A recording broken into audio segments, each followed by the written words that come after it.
She had some mottos, and one of them was, "Her Majesty loveth peace. Next, she loveth not change." I love that. This podcast is brought to you by Blackaby Ministries International. To find out more, visit blackaby.org.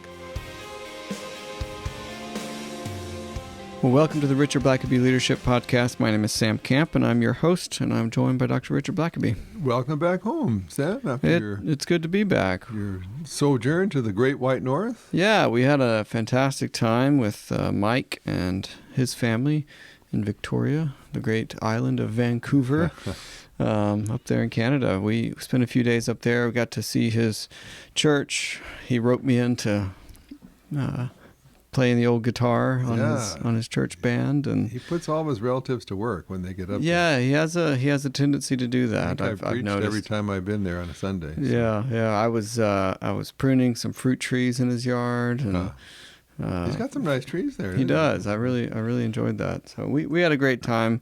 It's been a long time since our families have been together, and so it was great to visit with him and just kind of get to see what his ministry is like up there. We'd never really been there over a Sunday. It always just kind of fallen, either they weren't meeting or it was during the week or what have you. So it was nice to kind of get the full picture. And our oldest, who's 5, got to do the first day of their tennis summer camp up there, which is a lot of fun. So we enjoyed that. But enough about me and my travels. We are here to dig into the famous Queen Elizabeth. Yes, Queen Elizabeth I. And, we do periodically biographies on various people, leaders from throughout the ages. We've looked at a number of British monarchs over the years.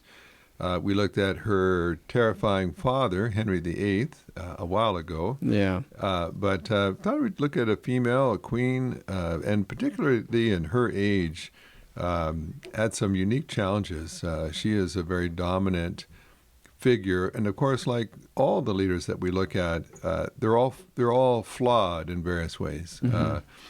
History is kind to some, and for others, it sort of tarnishes their image over time, but Elizabeth is one that certainly was not a perfect ruler, but she has aged pretty well over the centuries. And so, of course, Queen Elizabeth was the daughter of Henry VIII and infamously Anne Boleyn. And of course, if you remember the history of Henry VIII, he was married to his first wife, and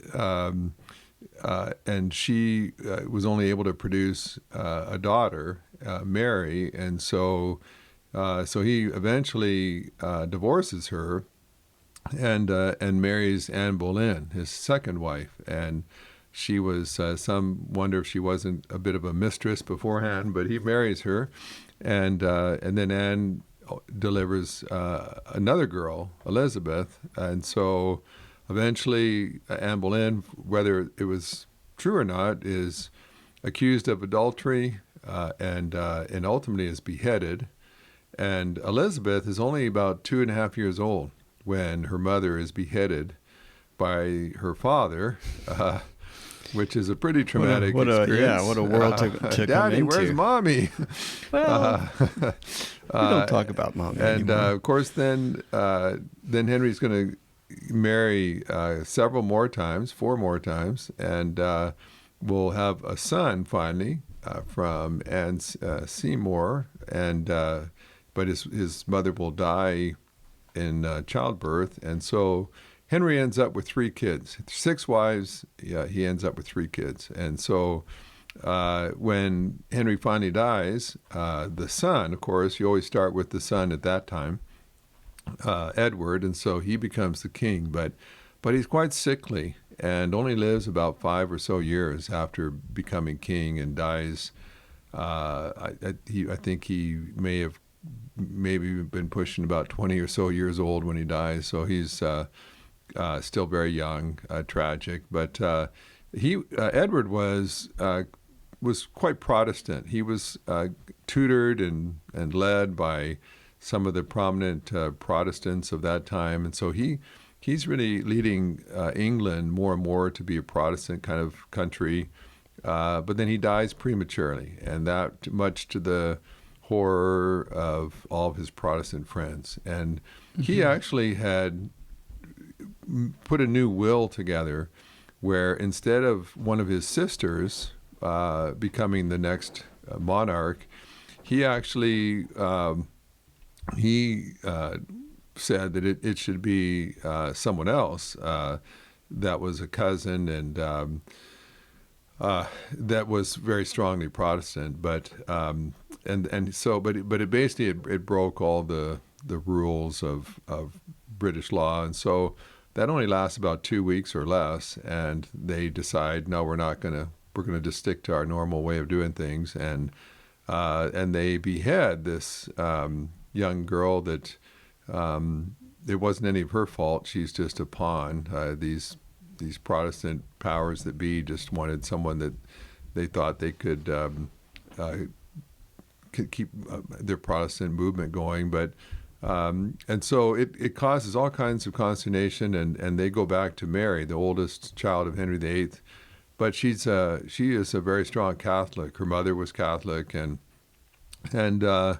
so that's, of course, she becomes infamously known as Bloody Mary because she will put a number of people burned at the stake. A lot of these Protestants that had guided her brother Edward now are burned at the stake and tried for treason and so on, and heresy, and it's a very tense time. And of course, Mary's greatest threat is her Protestant little sister Elizabeth, and so she is suspected at times. There's actually a revolt at one point by some Protestants against Mary, and Elizabeth is suspected of perhaps helping in some way, or I think there were people that wanted to overthrow Mary and put Elizabeth on the throne. And so if you're Mary and you realize that you've got a bunch of enemies who want to kill you and put your sister on your throne, it sort of tarnishes your view of your little sister. And so Elizabeth ended up spending a year in the Tower of London, and she's interrogated, and they're not sure if she's been traitorous or not, but she pleads her innocence. And a kind of a sad note with Elizabeth as well that people have written about. She once her dad dies, her dad's last wife, his wife number 6, Catherine Parr, she marries a man, last name is Seymour, and they take in Elizabeth kind of to, be her guardians or whatever. But there have been stories and accounts of this Seymour guy basically being very flirtatious with this young girl. Elizabeth will be like a young teenage girl still living there at his place, and he of course knows that she's next in line for the throne, and so there's accounts of him being pretty inappropriate with her, and they think may even have sexually molested her at some point, and so you just see this young girl that is so tossed about. I mean, by no choice of her own. Her older sister has her in the Tower of London for a year, not knowing if she'll get beheaded or not. She's got people, guardians of her, that are basically hitting on her and wanting to marry her, and men twice her age, and she's a teenager. And I don't know if we can imagine just the kind of world that someone like Elizabeth would have been in. So it would have been used by power brokers, knowing this is one of Henry VIII's daughters, and she's just trying to not get beheaded. And so you would think for someone like that, it's just a matter of like survival. You gotta like more or less, not to mention trying to have a life or think about what you want to do. It's like, well, my dad, decapitated my mother when I was 2, and now my stepmother's new husband is got eyes for me, and my sister's is can you imagine just as a teenager, blaming me for treason, and and apparently for a year she was banished from her father's presence. I think probably right after he beheaded her mother, but for a year she was not allowed to see her father because for whatever the father had going on. But yeah, so for most of us, I don't think we can imagine just the world that she would have grown up in, and how difficult, especially as a woman, as a girl, it would have been, where you need covering and protection and guardians and so on. And so at one point, Mary, her older sister, appears to be pregnant, and she, of course, was married to the King of Spain, although the king lived in Spain and didn't see her very often. But at a certain point, she thinks that she's pregnant, and so they bring Elizabeth to the nearby. And basically, if the queen is going to give birth to a child, then that means Elizabeth probably will never become the monarch, because there'll be another heir about to be born. And so she's waiting to, you want to talk about wondering how the childbirth's going to turn out. But in the end, and I don't quite understand all that was involved, but they end up saying it was not a pregnancy after all. It must have been something else. And Mary dies, and so all of a sudden Elizabeth is made the queen, and she's just a young lady at this point, in a very, very tough world, where her father Henry terrorized people, and of course, if you're like a 20 or so year old young lady who's now the Queen of England, you've got lots of suitors, you've got lots of people that would happily marry you. And again, if you can imagine, whoever marries you is going to be the King of England, and so you're hard pressed to think that any of these people are marrying you for love. Yeah, and so that would be the exception, I think, at that level. There's a number of nobles. Her brother-in-law Philip, who was married to her older sister, inquires about marrying her, but she tactfully will say, "Well, you're Catholic and I'm Protestant, and so that probably is not going to work." And but there's various nobles from Sweden and Denmark, even the Tsar of Russia, and several nobles from France and other places are all putting in their bid. And again, if you can imagine just how difficult that would be, they said that, and of course she probably was introduced to, at least, if not outright sex, by this protector, certainly all kinds of suggestive things, and so she's been probably introduced to certain things early in her life, and so biographers kind of speculate, because of course she's never going to end up marrying anybody, but she's going to toy with it for years, and clearly she had some people that she was interested in. It just seems like the one she was interested in, it just never would work out. And so they say at times she could be fairly promiscuous for a queen, and like to have young, good-looking courtiers coming around, but in the end she could never get married. And people also just speculate how much she just kind of used that to her advantage as queen. You figure if you're toying with one of the princes of France, then probably France isn't going to go to war with you at the time. Yeah. So you're kind of helps you stay at peace. And so you have a very strategic dating life at that level and at that time. Yeah, and she just had a lot of bizarre stories. There was a young man named Dudley, whose last name Dudley, that was he had kind of grown up around Elizabeth, and they apparently really liked each other, and she was quite interested in him, but he ultimately had married someone else. And so when Elizabeth became the queen, she, I think, apparently let it be known that she would be interested, if he wasn't married, she'd be interested perhaps in marrying him. Not all that long after that, that man's wife takes a terrible fall down a staircase. Oh, boy. and dies. What are the odds? Yeah, and so there was always a cloud of suspicion over that ever after. But what would that do to her and Dudley's relationship, I wonder? And so she was always quite interested in him. Apparently they were quite close for some time. But but they never did get married. And she would give him various properties and kind of he was one of her favorites, and there's some interesting stories about him. She made him an earl, and gave him a very nice castle to live in.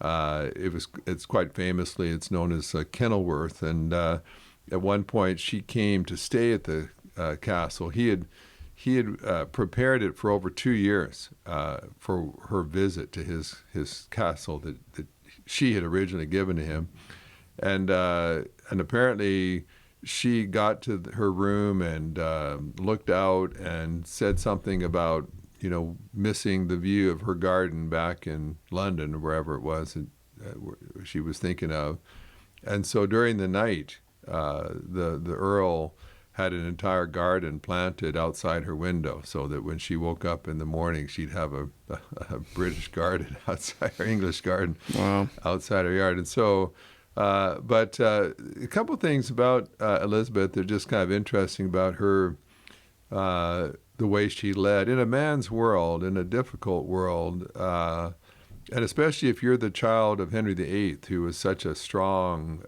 terrifying kind of king. Yeah. And now you're a woman, and you're taking his place. And there had been a lot of disruption because the Protestant movement had come in, was changing a lot of things, and then Mary is basically causing a lot of persecution of Protestants and burning people at the stake, and so the crown finances weren't great when Elizabeth came to power, and so she, in some ways, it's like England kind of needed maybe a female approach to leadership, where she wasn't necessarily just charging off to conquer other kingdoms and trying to make a name for herself through military exploits, and she wasn't one that necessarily was going around just trying to spend lavishly on her properties and that kind of thing, and trying to live within her means. And so she, but she had a couple of advisors, and one of them, her most favorite one, was a man named Cecil, and Cecil was one of these people. You'll just see this in history a number of times where they'll be the primary person in history, but they will have a wise counselor in their life, and as long as they listen to this counselor, they are steered away from perhaps some shipwrecks along the way. And so Cecil was incredibly loyal to her, always gave her wise advice. He's the one who told her to stay away from that Dudley whose wife had mysteriously died. Just said, that will look terrible, Queen. You don't want to do that. Yeah.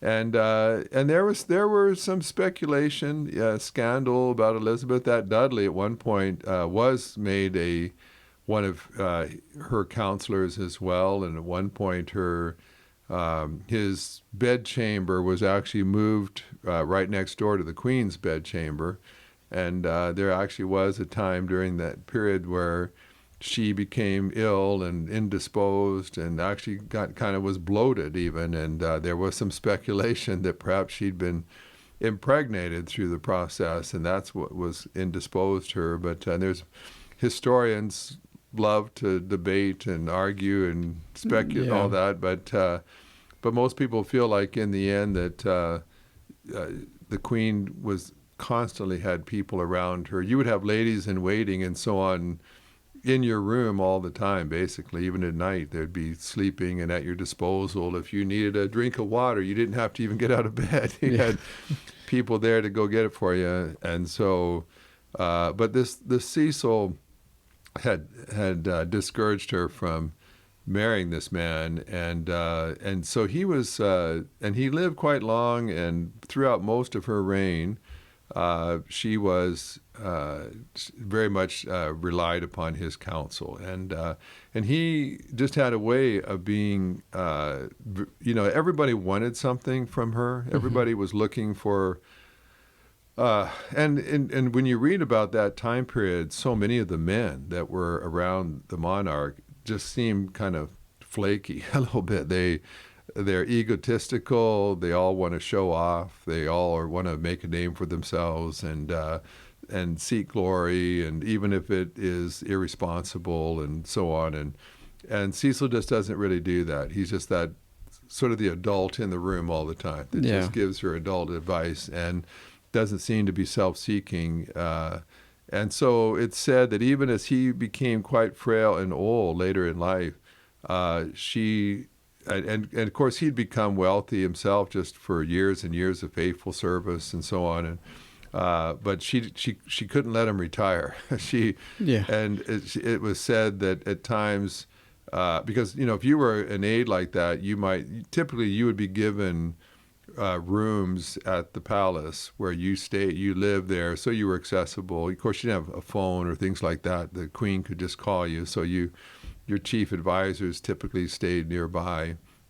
But she would sometimes literally feed him, like put the spoon to his mouth because he was too feeble to feed himself. But she just said, I don't know what I would do without you. And so, in a sense, a father figure in her life that actually was kind to her and respectful. But of course, Elizabeth, there's a couple things about her era that were very significant. And one was she was somewhat fortunate as well. There's so many times in history where if the winds just blew a different way, if someone invaded on the weekend instead of during the weekday, or just an arrow shot just a foot to the left instead of to the right, something might have been different. And certainly she had some luck along the way, if you will. Of course, most famously, once it became clear that she was going to be Protestant. Now, she was wise in that regard, because, of course, in those days, like with her sister Mary, when Mary decides, no, we're going to be Catholic, not Protestant, well, then people start being burned at the stake, and it can be quite brutal. There's no tolerance for the other. Right.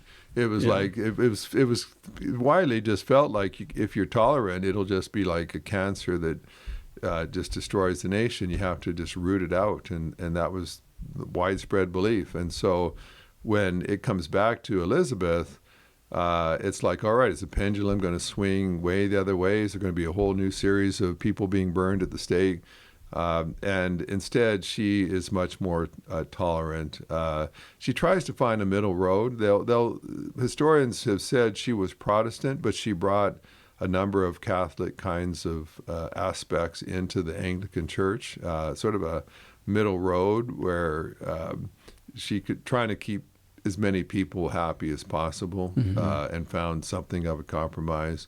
But eventually it becomes clear to the Pope and to Philip in Spain that she's Protestant. And so the Pope actually excommunicates her, which basically tells any Catholic in England it's all right to assassinate the Queen, and it's all right because she's apostate and a heretic. And so she lives most of her life under a certain fear that there are religious enthusiasts out there that would happily kill her if they could.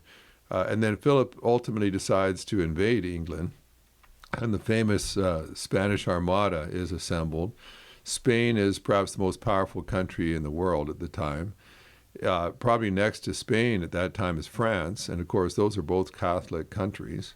And they also have allies in Ireland, which is also Catholic. And so the Queen, there's lots of danger out there. And in our day, of course, there's a Muslim hostility towards some Christian nations as well today. But in that day, it was certainly Protestant and Catholic, and it was not just religious; it was very much political as well. And so the Spanish Armada is sent out, and the plan is to send this enormous navy up to the Netherlands And then there's the Spaniards' best generals up there with the Spanish army. They're going to board the ships, and they're going to invade across the Channel to England. And then, of course, others like Napoleon and Hitler will be two other later invaders that desperately want to do the same thing. And so it is interesting to watch history, where at various times that English Channel has been a lifesaver to England, but the Armada is sailing toward England, and then lo and behold, they run into a storm, and some historians have called it a Protestant wind rises up. Because it blows them away from England, and many of the ships end up being lost in the storm. It devastates the Armada, and it's a dismal failure. And so the Queen at that time, though, has a knack, as most great leaders do, of symbolic action, and she apparently is wearing sort of a bit of a silver sort of uniform of armor over her kind of dress, and she rides out to where her soldiers are stationed in case the Spaniards do land. She's got British soldiers ready to attack and fight back, and that becomes in the end they don't have to, because the Spaniards don't make it ashore, but she shows up to inspire her soldiers, and that goes down as in memorial of her ever afterward, that she says at the time, quite an interesting quote. She says that I may be a woman, but she's like, but I've got my father's blood in me, and I'm willing to do whatever I have to defend this island. And so, of course, at that time, it's kind of the height of her fame, and she had some interesting things. She said she had some mottos, and one of them was, "Her Majesty loveth peace. Next, she loveth not change." I love that. "I loveth not change," she says, which basically is, I don't want a lot of things being changed. I don't want to spend a lot of money. And she, and it's interesting, that time, in fact, one of her mottos was always the same. Which after a lot of, I think sometimes for leaders, you need to look at the time in which you've been placed to lead. And in her case, there had been so much change. Her father had changed a lot. Her brother had changed a lot. Her sister tried to change back to the way things were before. And so when she comes, she says, "I loveth not change." And at that time, that's what her people really wanted to hear was, can we just all catch our breath and just get back to business and not worry about having soldiers come to our door to arrest us and take us to the Tower of London. And she has some interesting quotes that I thought were kind of interesting, just as she reflects on what it's like to be a monarch. At one point, she says, and I'll have to find it here. She says, "To be a king and wear a crown is more glorious to them that see it than it is a pleasure to them that bear it." And I thought it was an interesting quote. She says, "It looks glorious when you're wearing that, when you see the monarch with the crown on their head. But if you have to actually wear that crown," she said, "it's not nearly as pleasant of an experience as it appears to be." And so she certainly enjoyed some of the influence, the power that it brought. But there's also a point in which I think she was also lonely at times. Of course, she's never going to have a husband. She's never going to have kids. And just to be surrounded by people. It's interesting. I love just the way that they spoke back then. But if the Queen was perhaps walking from maybe the dining room after breakfast to her study or wherever she was going, if one of her servants or attendants, even one of her people in her cabinet wanted to talk to her, a person would bow before her as she passed by and say something like, "God save your Majesty." I crave your ear at what hour may suit for your servant to meet your blessed countenance.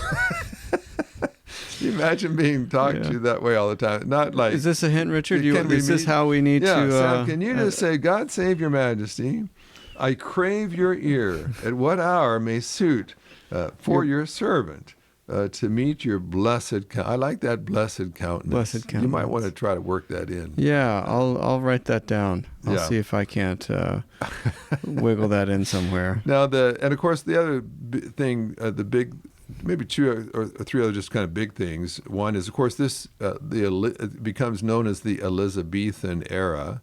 And if you have an era that's named after you, then you know that, of course, she rules for like 44 years or so. And so at this time, she's the longest ruling monarch. Well, I feel like Britain has some pretty long ruling monarchs in its history. Because Victoria will come along and pass her eventually. Doesn't she do like 60 years? Yeah, it was about 60 or so. And then, of course, Queen Elizabeth II is going to ultimately pass that. So it's the women that seem like they've got the longevity for some reason. Yeah, they certainly do. Those are probably the three longest. But William Shakespeare, he is writing all of his plays during the Elizabethan era in the Globe Theatre. And so there's just a flourishing of British culture, British arts, the English language under Shakespeare. Yeah, gets a lot of new words. Yeah, he coins Shakespeare. and a lot of phrases, of course, famous even to this day. Sir Walter Raleigh becomes quite famous as well. Of course, he's a very flamboyant courtier, a person that does various things. In some of his adventures, of course, he's going to name the state of Virginia after the Virgin Queen Elizabeth, is where that comes from. And the famous story of Queen Elizabeth was walking with Raleigh, and then, of course, she comes to like a mud puddle, and he takes off his very expensive, lavish cloak and lays it down in the ground for her to step on so that she doesn't muddy her shoes. And some think that could be tradition. There's nothing kind of in hard stone of that, but that certainly was Raleigh's character, and everybody that would certainly fit his MO. But so she lives in an age where there are some men like that are larger than life. Sir Francis Drake becomes the famous admiral, sails around the world, circumnavigates the globe. The first British person to do that. She has some famous kind of privateers / pirates that are harassing the Spanish, and so this is an age of some pretty colorful people. There's also an Earl of Essex that is actually Dudley's stepson, and so these men sometimes just needed some parenting or something, and this guy is just not that bright. He's always doing things with a flourish and trying to win acclaim, but then he'll just totally mess up, and so at one point he's sent off to command the British Army in Ireland, and then he just gets tired of it and just comes home, and of course that's not done, and he gets into more and more trouble, and eventually, at one point when it seemed like all is lost for him, he decides, he goes completely brain dead and decides to lead a revolt against the Queen. And he loves the Queen, and he's not trying to kill her. He just wants to, I'm not sure what he was thinking, but he gets arrested and ultimately beheaded. And so over the course of Elizabeth's long reign, there are a number of times where even people that she liked and that she had trusted at one point will ultimately end up being beheaded. Of course, her big rival is Mary, Queen of Scots, that she ultimately will have beheaded as well. And so there's lots of tension around that. Mary, Queen of Scots is another sort of foolish woman that makes some really bad choices along the way, and she's somewhat of a pawn as well in politics. And it's interesting because you'll find Elizabeth is buried in Westminster Abbey, and she actually shares a crypt with Mary, her sister, and I believe Mary Queen of Scots is also buried there in that area. I mean, I think in Westminster, and so you've got these various people famous in history that ultimately just their bodies are all laying in state and all crammed in there in those little burial areas there at Westminster. Yeah. But the other thing just to say about Elizabeth is that she and of course it's hard to sort of distinguish now, but I don't think she ever had lots of money, and oftentimes she just couldn't trust the men that were leading her armies and the men that had to go do a lot of the work for her. She just kept complaining that every time I try to send someone off with the army, they want to just become famous. They want to win glory to themselves. They don't want to just fight for British interests or English interests. And so, but they often complained about her because she would send a British army somewhere, but then she would never really outfit it properly. She'd never give enough money or send enough men. And so a lot of times her commanders would just be complaining because they were told to do a job, but then she was just always reluctant to put too much money into it. A number of times those ventures ended up failing, and so maybe it might have been because she didn't put enough money into it, but her fear was always, well, this could bankrupt the country here if this war goes badly and we put too many resources into it, and so there was sort of a timidity about her in the sense of that a lot of her foreign ventures didn't turn out well. The Armada was just, it kind of worked out well. It wasn't so much what they did; it was the winds and the storms all came to their aid. But the various foreign involvements that England had, a lot of her commanders, she would complain about them and say they just didn't do a good job. But most of them would complain that she underfunded them, understaffed them, was never all in, was always very cautious. And a lot of times, caution is not always a bad thing, but if you're trying to invade another country, you have to have a certain boldness of action.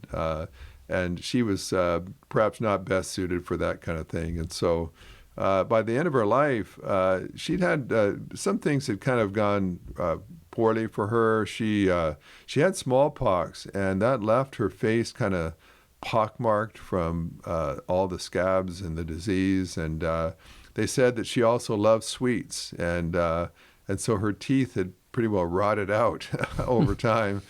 And so she was, kind of worse for wear as she got older.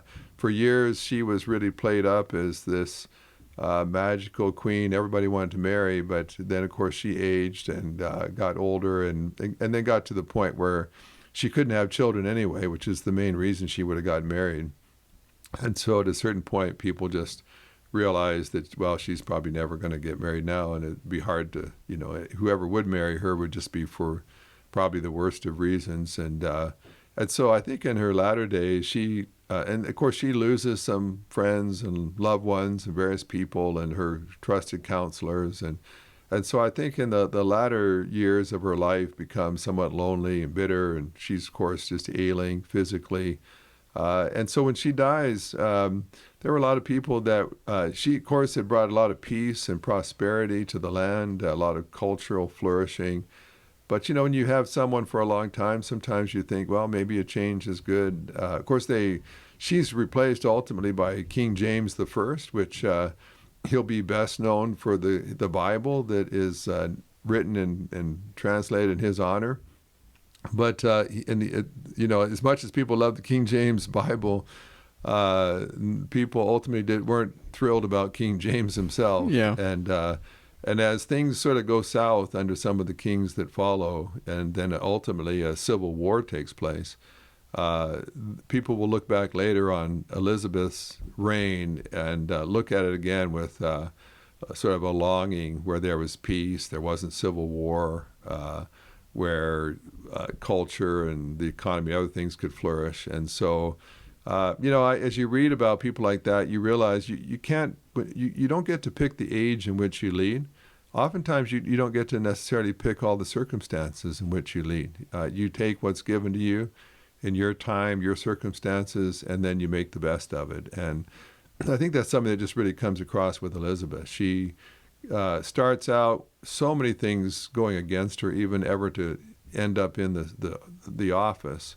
And in a man's world, but as a woman, when your mother has been beheaded as a traitor, you've been called a heretic, and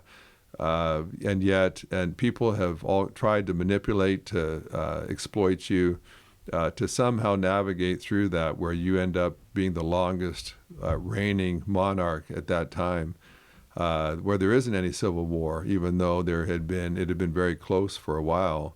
It's quite a tribute to her, and so I've always admired her for the particular path she had to take. Perhaps because of just the circumstances, she may well have never married, never had a family, for the sake of what she felt called to do, to lead her nation. And so interesting. We all think, well, wouldn't that be great to be a king or queen? But as you read all that she went through, you realize, well, as a leader, I don't know that anybody really wants that job. Yeah.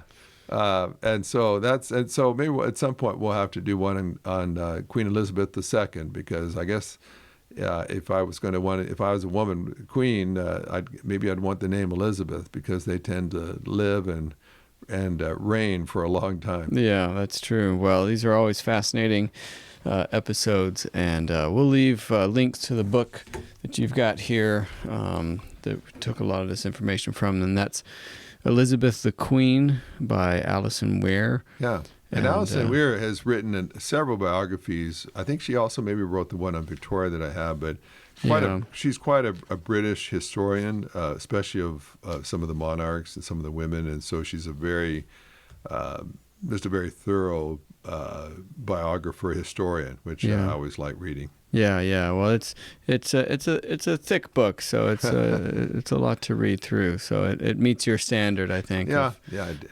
It could be 2 volumes. Maybe you would prefer that, but it's just the one. But as always, we'll leave links to that in the show notes, and appreciate you taking the time, Richard. Thanks for listening to the podcast. If this is something you enjoyed, it really makes a difference if you leave a review and a 5-star rating on Apple Podcasts or wherever you listen. Don't forget to subscribe and share with your friends. We always love hearing from our listeners, so email us at podcast@blackaby.org.